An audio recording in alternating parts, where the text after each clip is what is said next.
2 balls and a strike to count on Taylor. Reyes fires, swinging a drive, deep left field. It's his way back. Walk the ball. Reyes Taylor.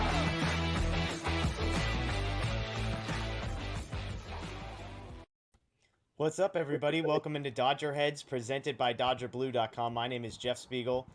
We're live, joined by Daniel Starkand, Justin Lorber, and it's been a weird day. Trade deadline day.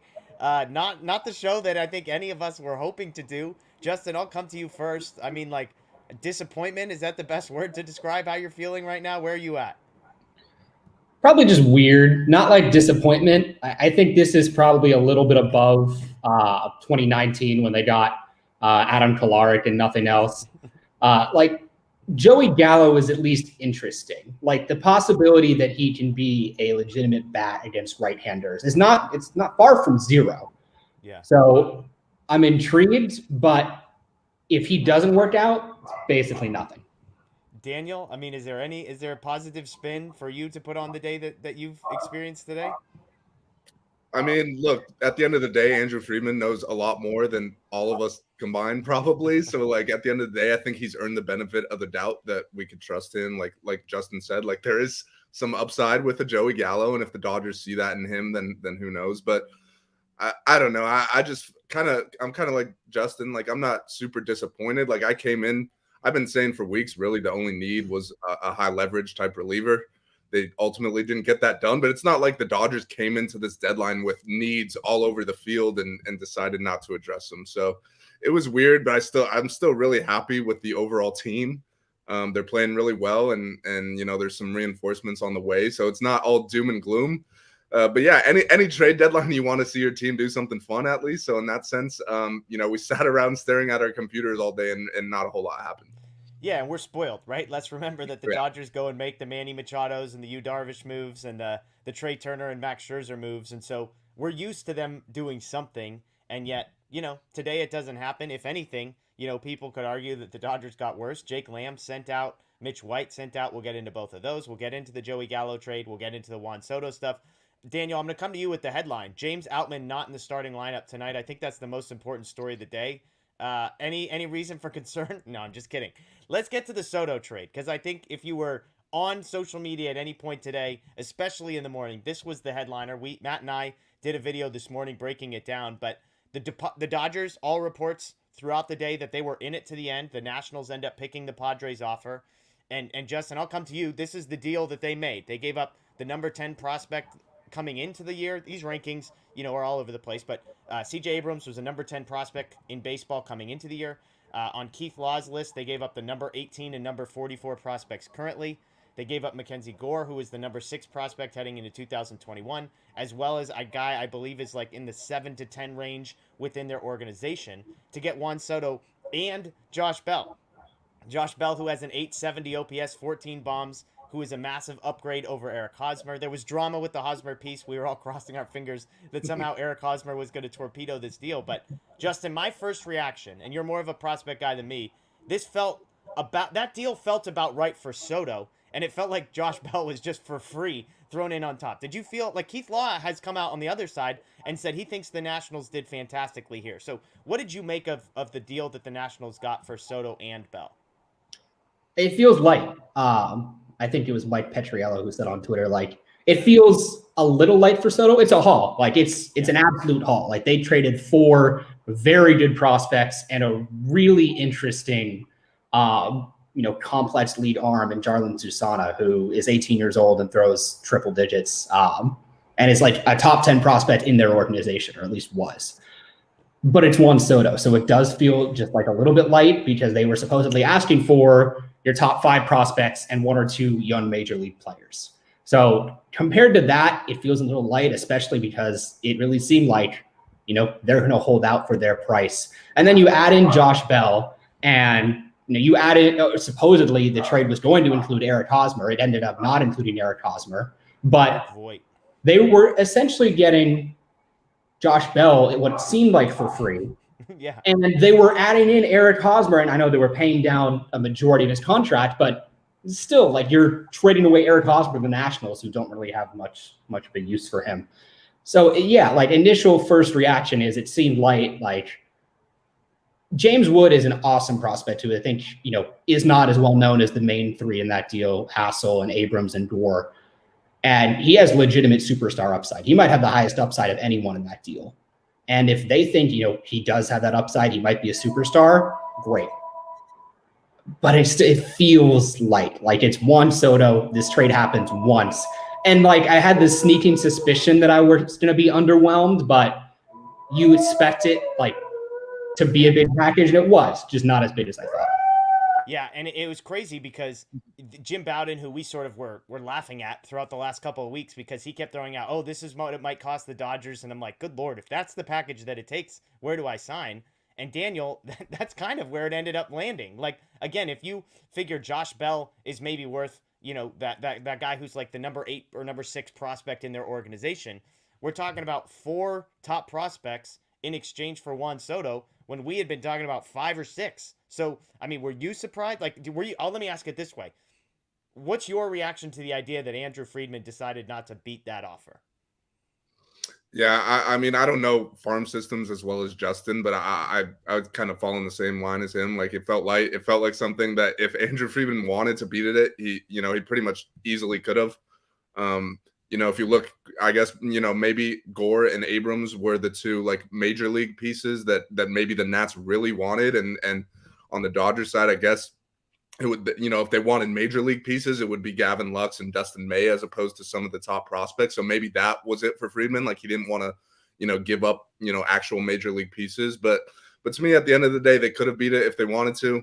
And it's just tough when he goes to a division rival. Like I'm not at all worried about, the regular season. The division got a 12-game lead. They're going to coast, to a division championship. But the thought of Soto in that lineup with Tatis, Machado, the Dodgers are probably going to have to face that for a very long time. So that's not fun. Like if Soto goes to the Mariners and the prospect haul looks light, I'd probably be celebrating. Like I wouldn't care really.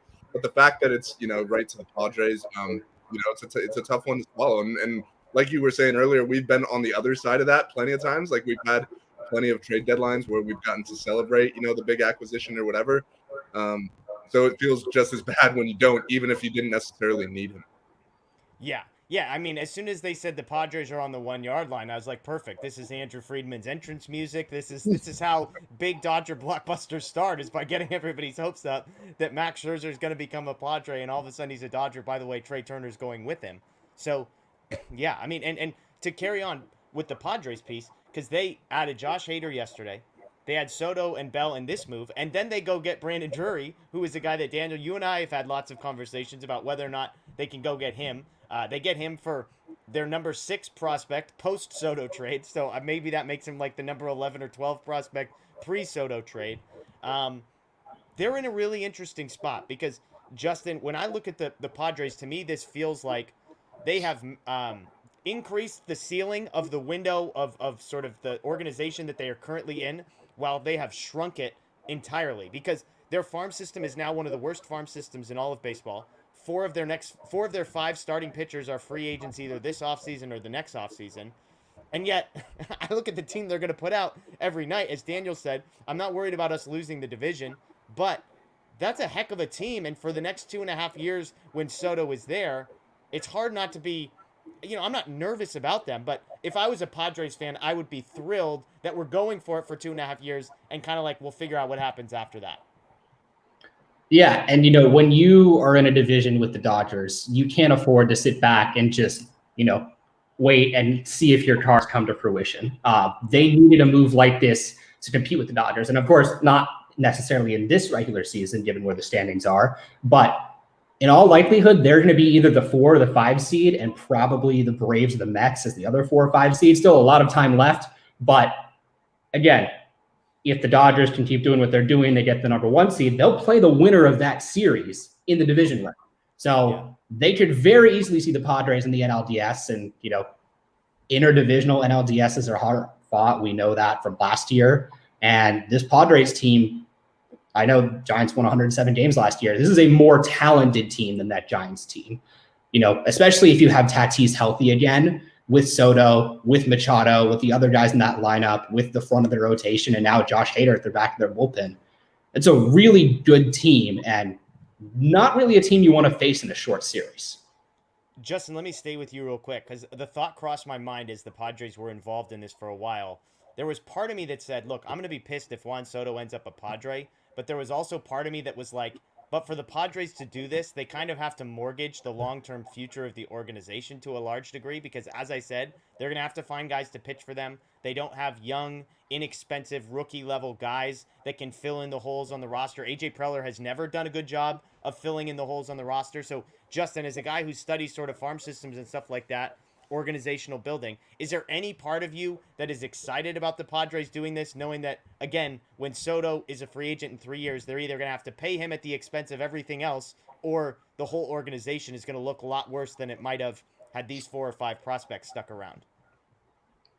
So yeah, their farm system, they really kind of cleaned it out. Like they had been, trading away from the top of their farm system for a couple years now to get all these big pieces, Darvish and Snell, Musgrove, who's become their best starting pitcher.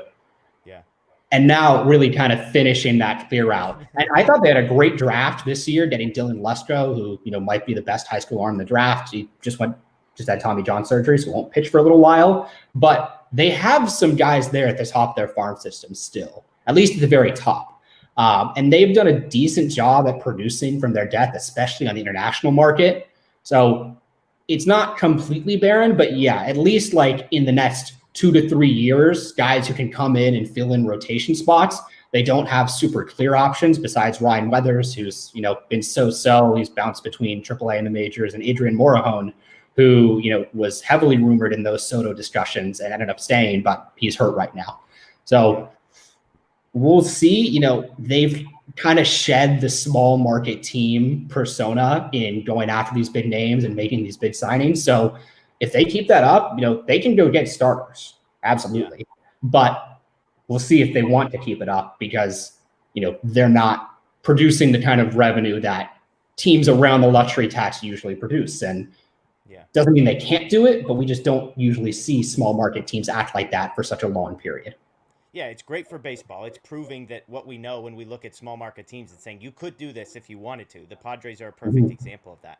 Daniel, one of the questions we're getting in the chat is, Justin lays out the scenario where it's possible the Dodgers get a bye, and the first team they see in whatever we're going to name that round, that is the sort of the second round, sort of the first round of the playoffs, it's the Padres. Would you be worried about that series? I mean, on paper, you go down 1 through 9 in the lineup, and as good as the Dodgers' top 4 is,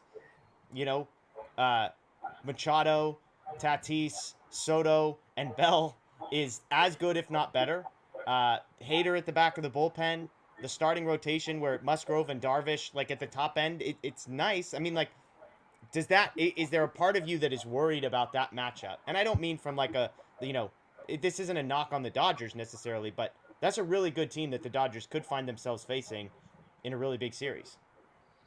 Well, the first thing, let me just say, is I think that format is totally bogus. Like, why does the number 1 seed not get to pick their opponent? Like, the Dodgers have to play the winner of the Braves and the Padres as the 4 or 5 seed, while the 2nd seed Mets or whatever would get the winner of the Brewers and Phillies. Like, that seems ridiculous to me. Like, why?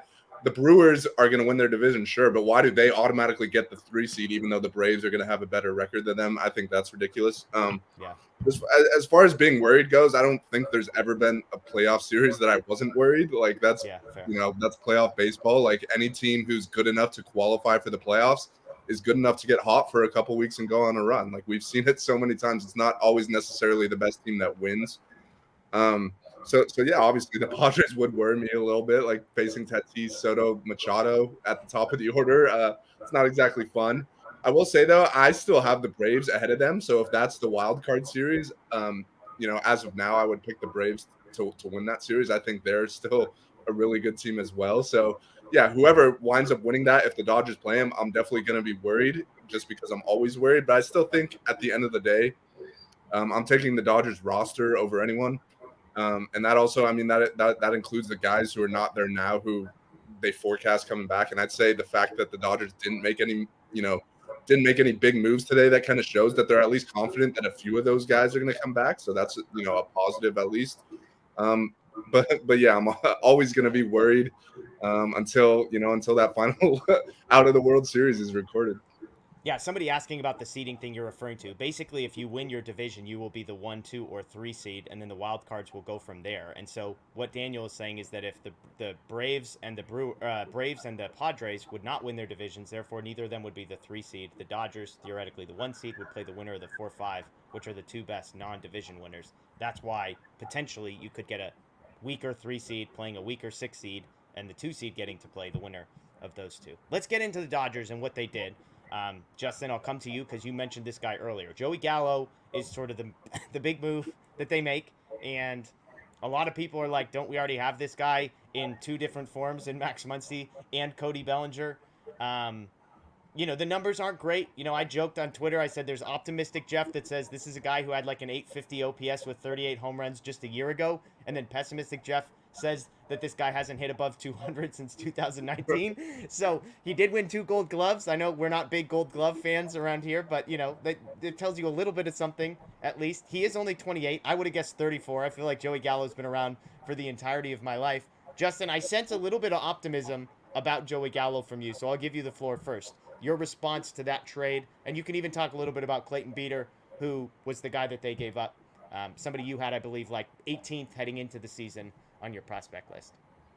Yeah, if there are any baseball traditionalists listening or just watching in general Dodger games, they're not going to be happy with this move. Matt Moreno, the batting average lover, he needs to mute the feed for a little bit here. Yeah, because Joey Gallo is really the epitome of a 3 true outcomes player, and one who can be successful doing that. Like, I think he was a 4-win player last year, hitting under 200. That's because he walked almost 20% of the time, and he hit for power, and he played decent defense depending on what defensive metric you look at. 4.5 win player, by the way, according to Fangraphs. Yeah, so obviously a very talented player, someone who's really struggled since he came to New York. I'm not going to, theorize about, he moved to New York, he can't, play in a big city, because we really don't know that. The physical tools are as enticing as just about any player in baseball. This is 80 grade raw power. And you look at his barrel rates, his hard hit rates, they're still up near the top. And that's just because of the kind of physical marvel that he is. The thing that has been kind of terrible has been, he's just been whiffing a ton. He's been swinging a lot more generally, and he's been chasing a lot more. And so that's something that you hope from an approach perspective, the Dodgers might be able to help a little bit. But yeah, he can't get much worse. That's kind of my thing with him. I said that on Twitter. Like, the floor that he's at right now, it's not going to go below that. Like, it was kind of like Bellinger last year in September. It was like, well, he's not hitting for power, so he might as well just become a slap hitter. And he did. He was able to do it kind of successfully through September and the postseason. So I would assume there's something in there that they like, especially to give up, a decent prospect in Clayton Beeter, not one of their, top arms or a top 100 guy, but certainly a notable name. A guy who I really liked entering the 2020 drafts. Just great stuff, really good fastball, breaking ball combo. He's, among the leaders in Dodger prospects and strikeouts per 9 this year, but he's also walking a lot of guys. He's had a rough month or so. I think his ERA was above 10 in July. So hasn't been great. His career high in innings is 4 innings pitched, I believe. And I'm pretty sure that came a couple times this season. So most likely a guy who will be a relief pitcher, but with those 2 pitches could be a high leverage relief pitcher pretty soon, maybe as soon as next year. So, in the Yankees organization, especially, they seem to just produce high leverage relievers like no other, or maybe like the Dodgers, but one of the best organizations at producing that type of pitcher. So, I wouldn't be surprised if he turns into a successful reliever with the Yankees, but at the same time, a relief prospect, the value there just isn't that great, because you can get those guys on the waiver wire, like Evan Phillips or Yency Almonte. You can find those guys, for cheap. So I don't have a huge issue with giving up Beeter. Talented guy, a guy who I like, but at the same time, if Gallo gives them anything, probably worth it.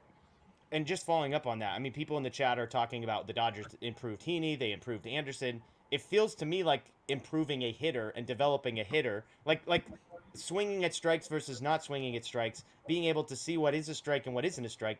Those on the surface to me feel like much more challenging things to teach someone, to develop in someone. Is that a fair assessment? Like, pitching feels like it's easier to make tweaks with Chris Martin than it is with Joey Gallo. Yeah, definitely. Especially, on the fly mid-season, it's a lot easier to make tweaks to a pitch mix or even just, alter a grip or move them, a few inches to the left or right on the mound or do something small to enact change. Whereas hitters, on the fly during the season, it's not exactly the easiest thing, especially if you're talking about some kind of approach overhaul. And I don't know if he needs a full overhaul, but he compared to the last couple of years, he does need to swing a little bit less. We'll see if it happens. I am cautiously optimistic just because, this was their bat move and they were in on so many bats. They were in on Peralta, supposedly. They wanted Juan Soto, but that wasn't really a need. That was just Juan Soto's available. They were in on Brandon Drury. They really explored going to get a bat upgrade, and Gallo's the guy that they settled on for one reason or another. So I have to assume that they think there's something there that they can at least raise the floor and make him a productive player against righties and, have some kind of a platoon with Trace Thompson. Yeah. Too many last names. I hear you. Yeah. And JD Martinez, another guy that they were, reports have shown that they were in on. Daniel, initially when this happened, my question was, where does he fit? And then we wait about 30, 45 minutes, and Jake Lamb gets traded to the Mariners for cash considerations. This feels like they chose Joey Gallo over Jake Lamb. And to me, the reason is very simple in that if they believe in the bat a little bit, Joey Gallo is a much better defensive player than Jake Lamb is. Jake Lamb, as we talk about a platoon player with Trace Thompson, Jake Lamb's not really a guy you want to be throwing out in left field in meaningful baseball games. And so if Joey Gallo takes his spot, do you think that's sort of the way that the Dodgers were looking at it? They upgraded Jake Lamb to Joey Gallo. I'm not saying you believe that upgrade is the appropriate word there necessarily, but is that where he fits? Is he just a platoon guy that plays some left field, and that's kind of it? I mean, like you just said, defensively, it's definitely a huge upgrade. Like Gallo has won, a couple Gold Gloves, and if you look at an outfield with him, Cody, and Mookie, like they're gonna cover everything out there. So there's your upgrade.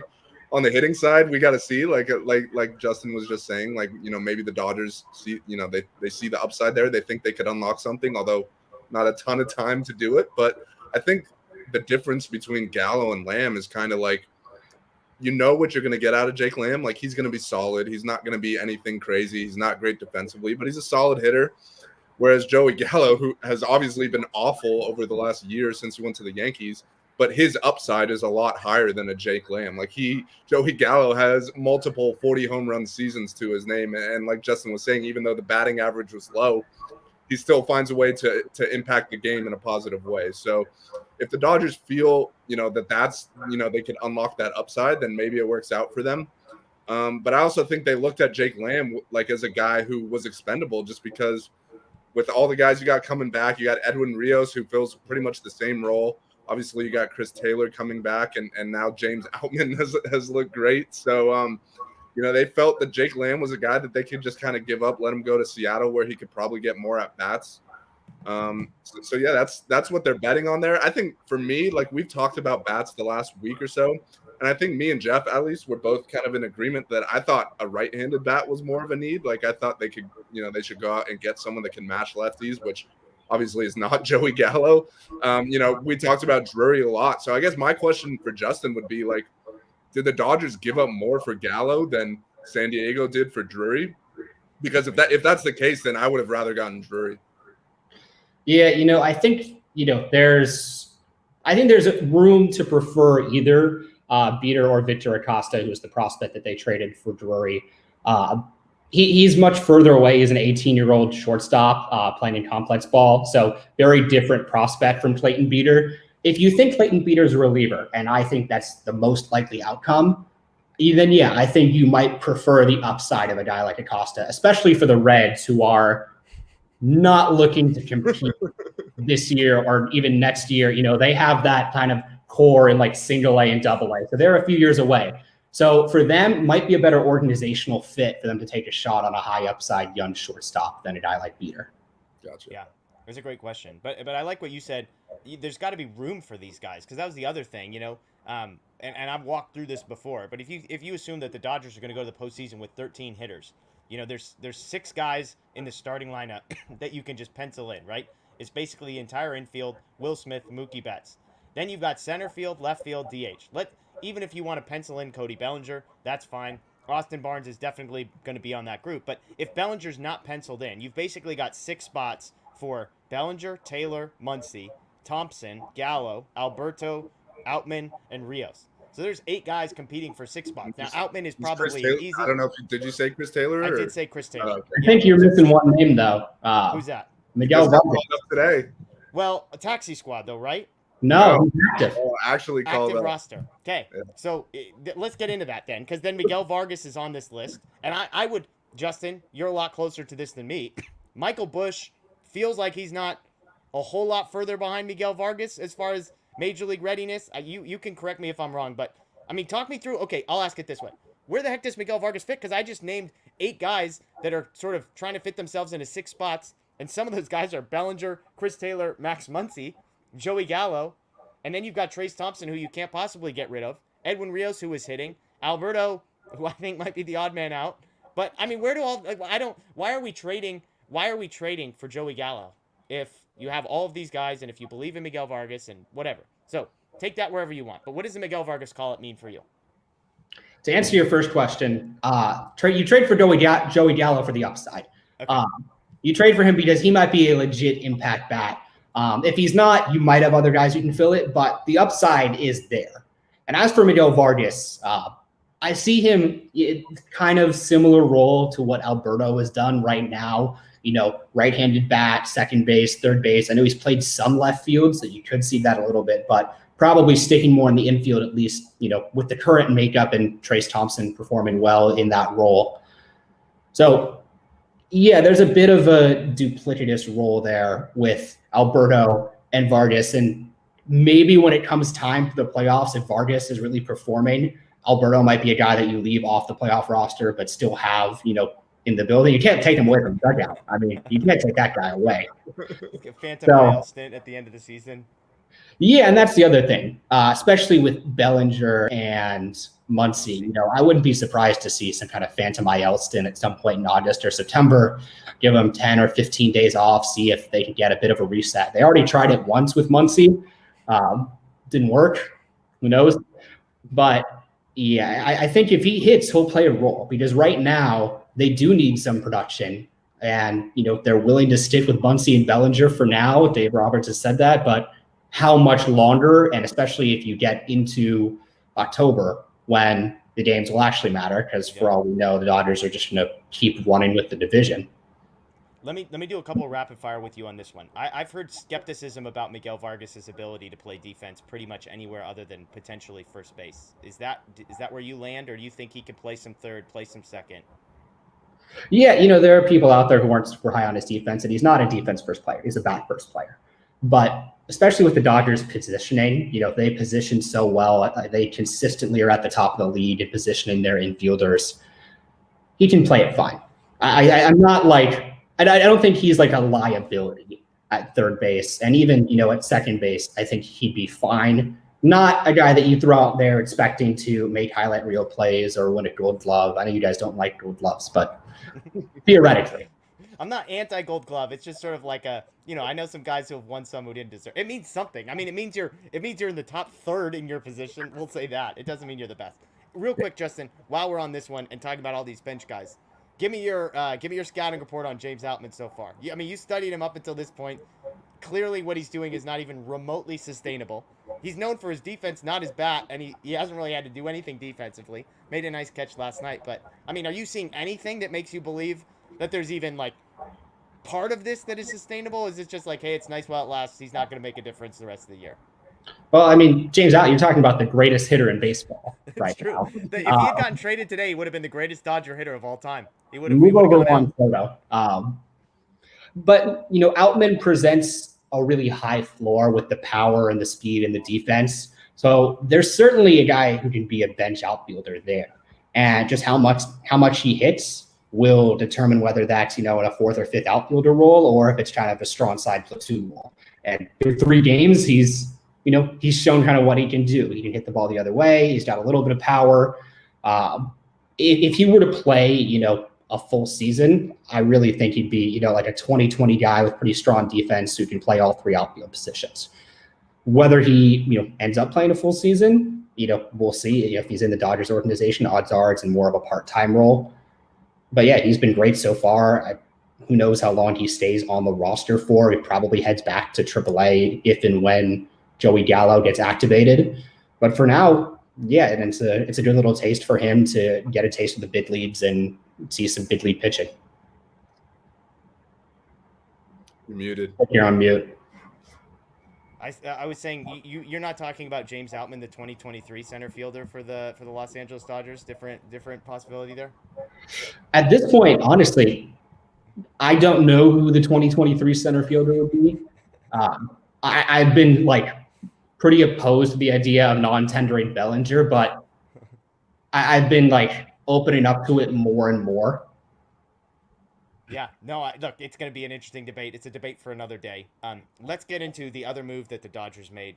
Let me comment on Vargas real quick because I'm actually really excited about that because I said, kind of like I said earlier, I thought a right-handed bat that could hit lefties was probably if the Dodgers are going to pick up a position player, that's what they would need the most. So Vargas kind of fills that role. I think he's got an OPS of almost 1,100 against lefties in AAA.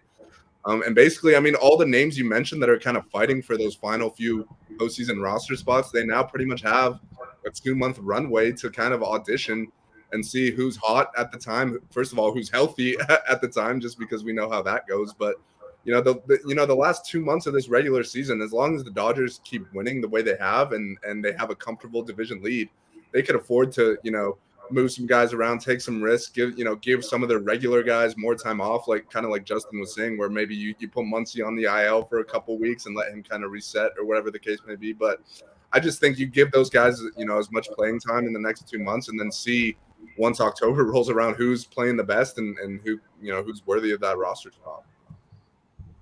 Yeah. Apologies, people saying my mic levels are low. I just turned them up. So if somebody in the chat wants to give me a thumbs up, I don't know if Daniel and Justin, if you guys can hear me all right, but I hear you there's some okay, people yeah. commenting that it's too low. So I tried turning it up, Jonathan and a couple other people that have asked. So let me know in the chat if that did not work and I could turn it up to the maximum level that it goes and see what happened. But the big storyline here that we haven't really touched on, and Roger's getting at it, the Dodgers send Mitch White away. They send Jake Lamb away. These are two guys that have been real contributors to what the Dodgers have done this year, and they traded them away for, I'm not going to say nothing. In Mitch White's case, they got back a couple prospects that I'm sure Justin is already getting all excited about researching and finding out where they slot in. I saw some video of some guy throwing down between the legs dunks, so I'm into that. Nice athletic one of the guys. But the key is they deal both of these guys. Now, what's interesting to me about the Vargas move is Vargas immediately takes one of those 40-man roster spots that they opened up,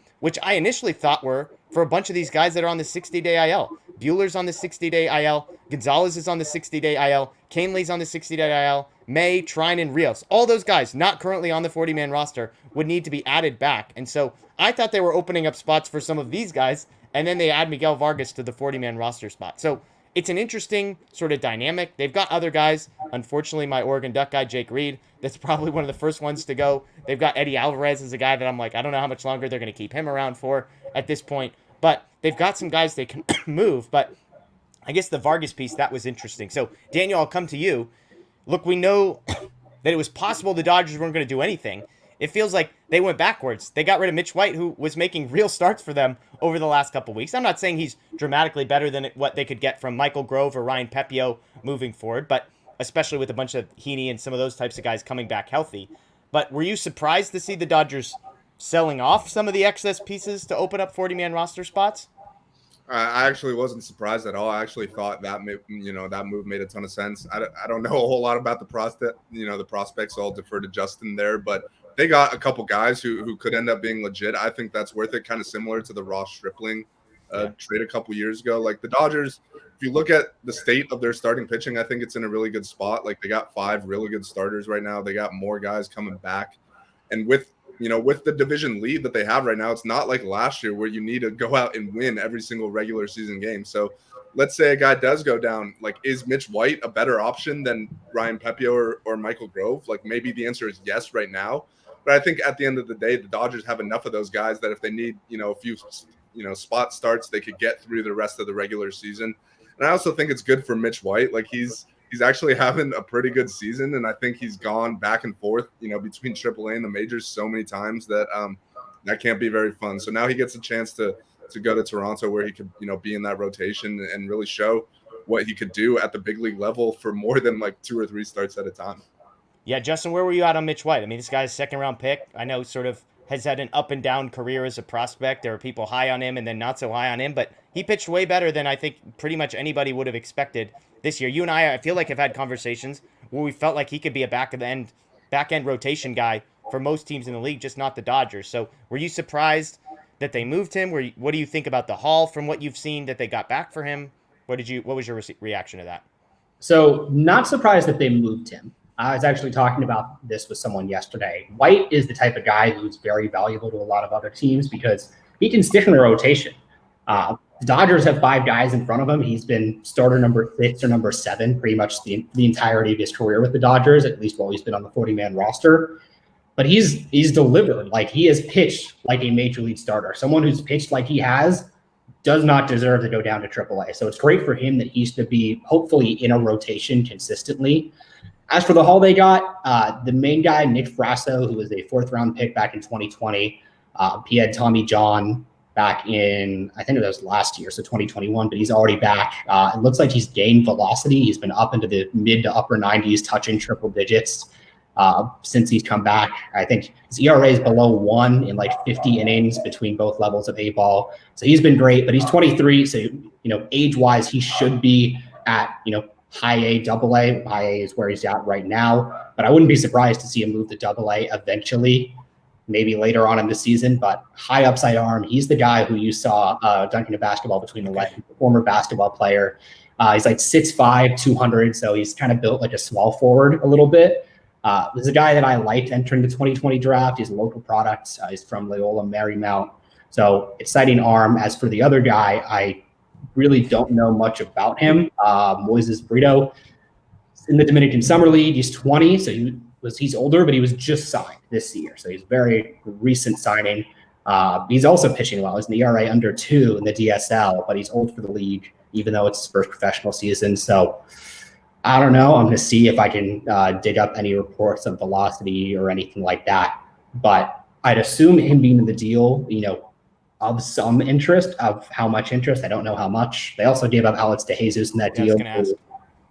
Bat first infielder, a guy who probably at third base, even though he's listed at shortstop in a lot of places. And I think the other thing is he was eligible for the Rule 5 draft this offseason, so he needed to be out of the 40-man. But if you're looking down at that level, in addition to guys like Andy Pages and Miguel Vargas and Michael Busch, who all needed to be added, you also have Diego Cartaya, Jose Ramos, a guy like Carlos Duran, who are all at high A with Alex DeJesus. All 3 of those guys I would prioritize above DeJesus, with Cartaya obviously above, Ramos probably above, and Duran, kind of take your pick. I would have Duran above, though.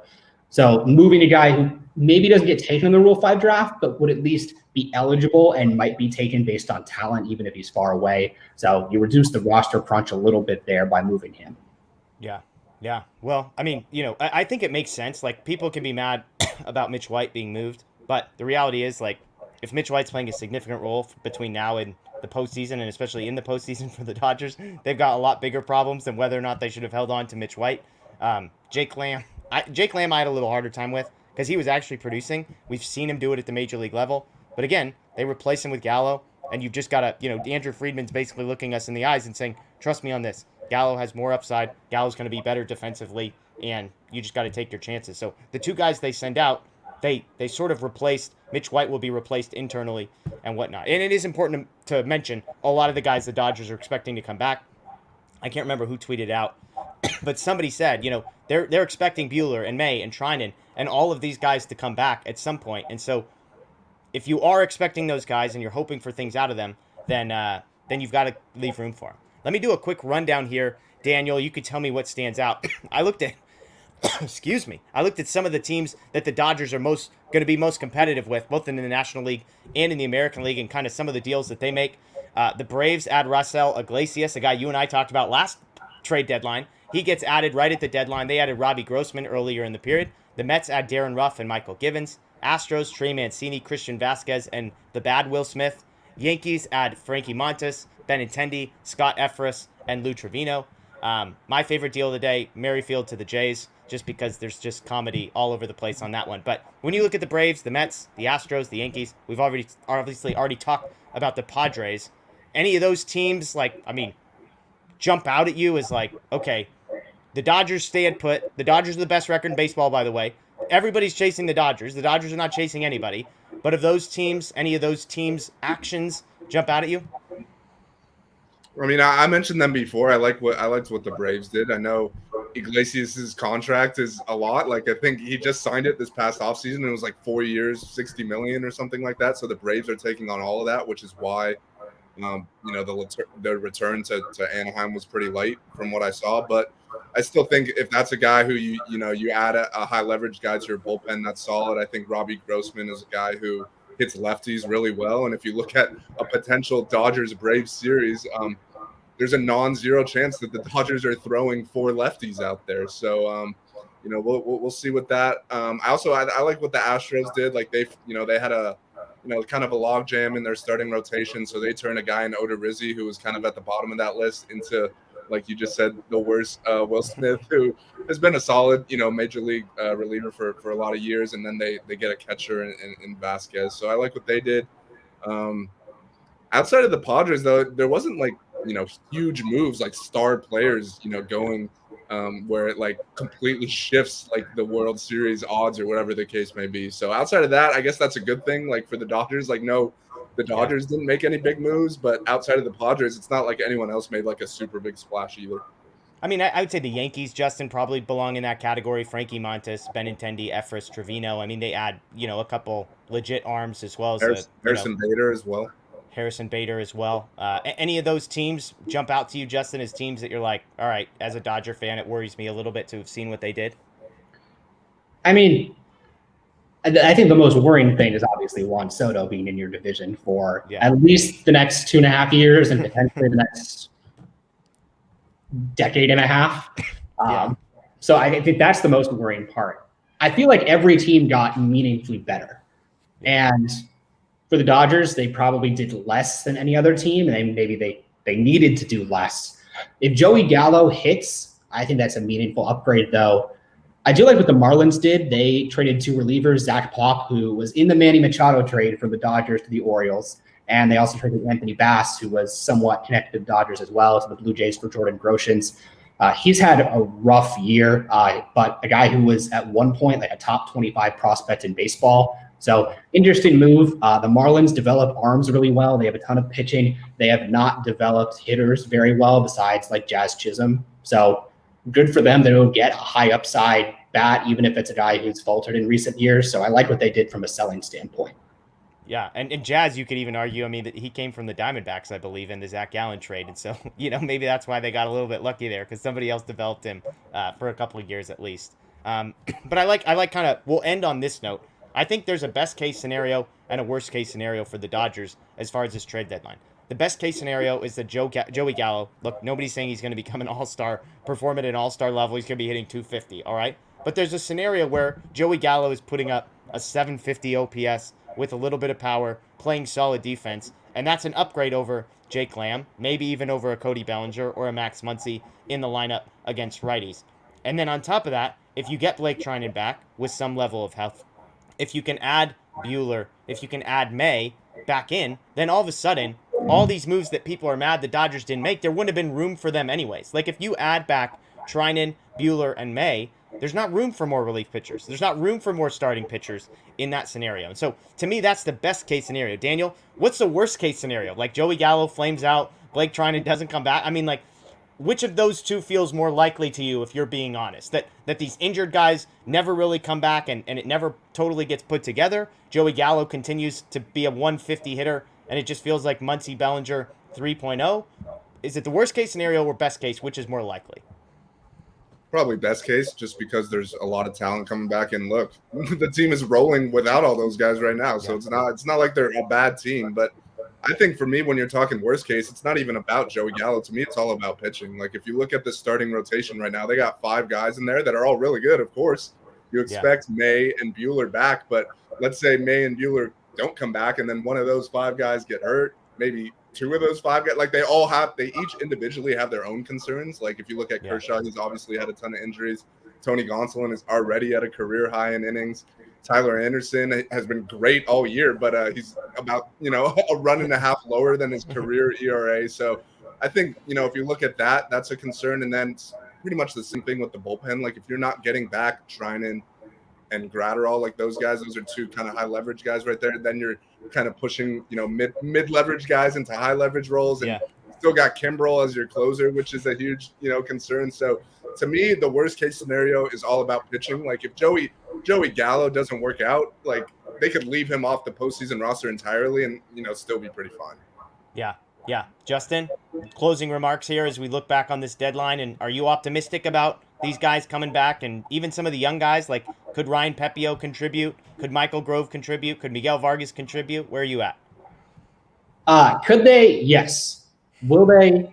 I'm not sure. Or at least in a starting pitching role, I think I can foresee Pepio being thrown into a relief role later on in the year, just throw fastball changeup and, coming in for innings at a time. I could see that. I could see Vargas, playing the Hanser Alberto role, playing against lefties, playing some second base, playing some third base, maybe a little left field. Grove, probably a little behind that. I would put him behind Pepio and Vargas in terms of impact. But I agree with Daniel entirely. Whether this trade deadline turns out to be a good trade deadline or a bad trade deadline will depend on the health of their injured arms. If you get guys back who make impacts, great. They didn't need to make moves because they wouldn't have had room for guys. If those guys don't come back, you'll bet wrong because they could have upgraded. Basically, all the other teams that are real championship contenders made meaningful upgrades, and they chose not to. And it wasn't like they didn't have the farm system to do it because their farm system might be the best system in baseball. So they had the upper level guys, they had the depth, and they didn't do it. And we've got to wait and see whether that was a smart move. But I do think they gave themselves options on the offensive side with Gallo. Yeah. They give themselves options to see if one of Gallo or Bellinger or Muncy returns or has some positive regression and becomes a viable lineup piece for October. Or Miguel Vargas or Michael Busch hits their way into a lineup or at least a part-time role by the time October rolls around. Or if Trace Thompson keeps hitting and, maintains his spot, or if Chris Taylor and Edwin Rios come back healthy, you start hitting again. Yeah. They've given themselves a lot of options offensively, and with the flexibility of certain guys, they can move pieces around and form a solid lineup. So I think that's what it was about offensively, is more optionality. And then from the pitching side, you just hope your guys come back healthy.